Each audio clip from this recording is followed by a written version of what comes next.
Hey guys, this is Sephiran with another video of the life of Sephiran, my own personal journey through to a life of transformation, fulfillment, and enlightenment. And yeah, I really do appreciate all your guys' support. People have really been giving me awesome positive messages that, they're connecting with what I'm saying and really are interested to hear the rest. So that's why I'm busting out these videos as fast as I can. Please be patient. I am currently doing all this on my phone and laptop, and cell phone hotspot. So I don't have internet where I'm staying currently, and yeah, it sucks. But I'm also happy I've been able to figure out a way to continue to share these videos, and yeah, just humbled and grateful for all the support and love that I've received so far. So picking up, yeah, moved down the mountain, went to school, me and my girl, and it was all right. School was not what I expected. I went into game design on the programming side, and I realized very quickly that I did not want to become a programmer for the rest of my life. Sitting and typing lines and lines of code all day just did not appeal to me as like my dream job. I did enjoy the creative aspect of it and learning how to like fix bugs and that kind of stuff, but as far as the actual programming, I really, wasn't drawn to it. But I was committed to try to graduate and get some kind of career in game design or the gaming industry. And everything was going really well. And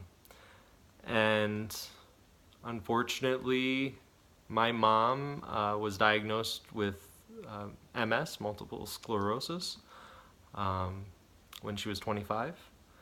And so throughout my life, I had several occasions where I got glimpses of what that entailed and the difficulty that my mom had to get over and continue to continue.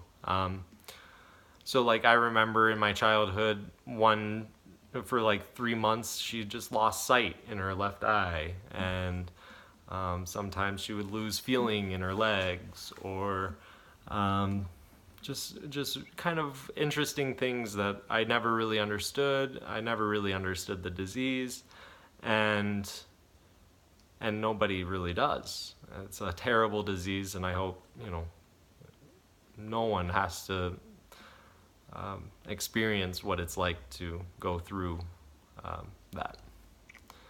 And she was diagnosed young, at 25, and basically what happens in MS, once it goes, after about 20 years, it goes into the progressive stage, is what it's called, and basically your entire central nervous system just starts shutting down.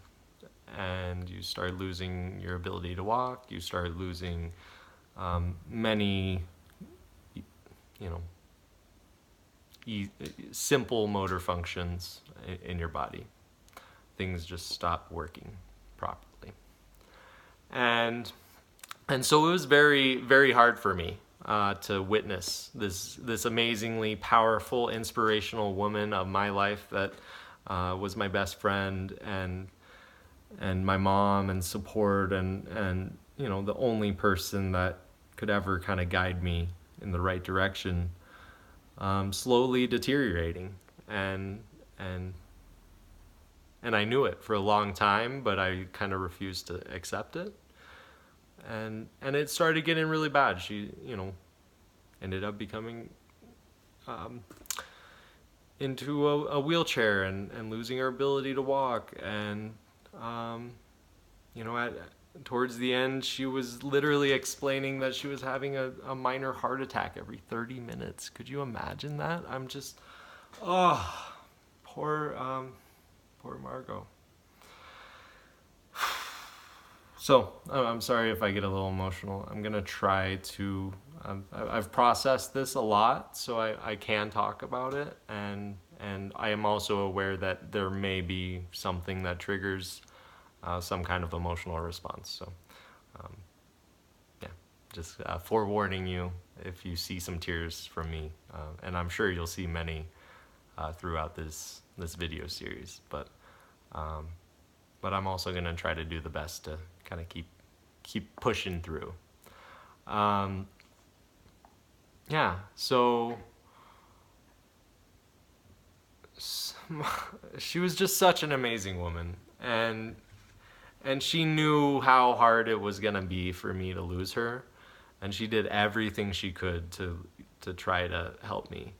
And unfortunately, I really wasn't in the place to accept the amazing gifts that she was trying to give me. I was very much just kind of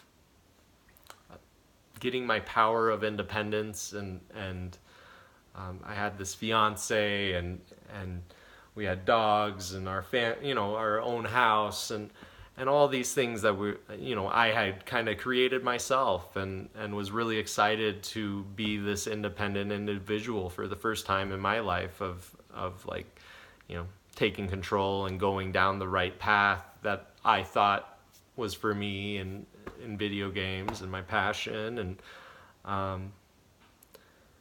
and I really didn't accept what was happening, that she was dying, and it was getting worse and worse each day, and eventually she sat me down and had the talk of just like, this is happening, I don't know when, but I want you to know I'll always be here, and I'll never leave you. And whew, there it is.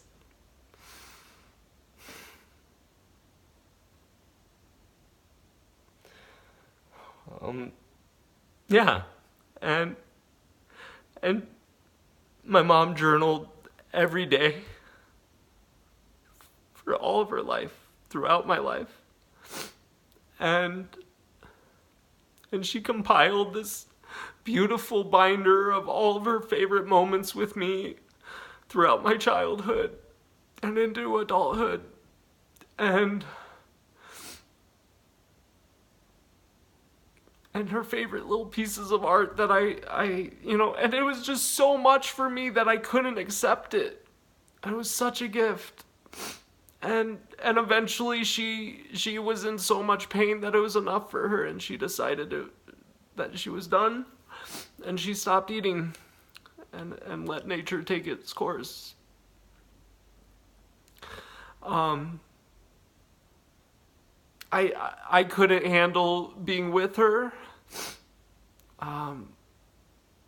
During that time, I couldn't bear seeing her, and the most profound thing about it all is she would still just have this amazing, joyous smile and love and understanding that it wasn't her that was leaving, it was just her body, and that she lived on through me, and that is the truth. And I finally see that, and it took me a long fucking time to get there and understand, and to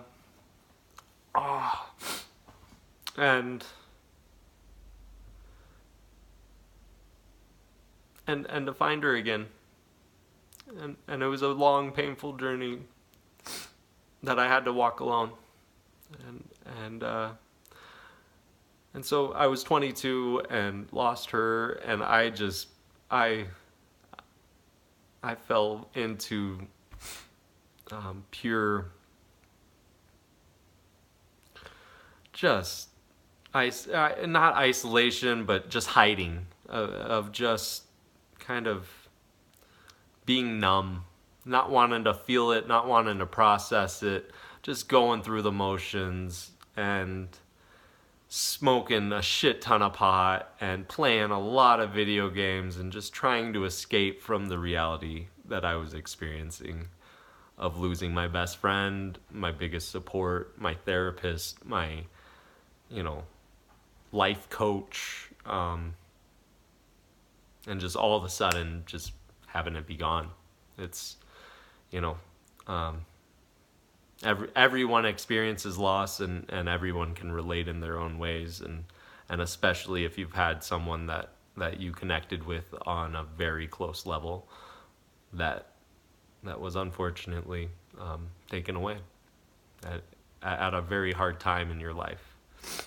And so it took me a few years to really get to the point of addressing that grief, that shame, and those wounds and those messages that I made for myself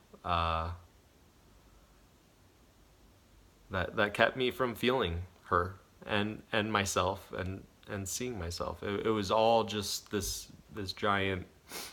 I can't feel it at all because it's too much, so I'm just gonna play some video games and forget about it and smoke a bunch of weed, and it was a very difficult time for me, and thank God I had my fiance, because she was the biggest support during that time, and I definitely don't think I could have done it without her, and I feel unbelievably grateful to have her support during that time. So if you're out there, you know who you are, and I truly love you, and hope you all the best. So thanks for watching, guys. Sorry for jerking any tears if I did, and look forward to continuing. All right, ciao.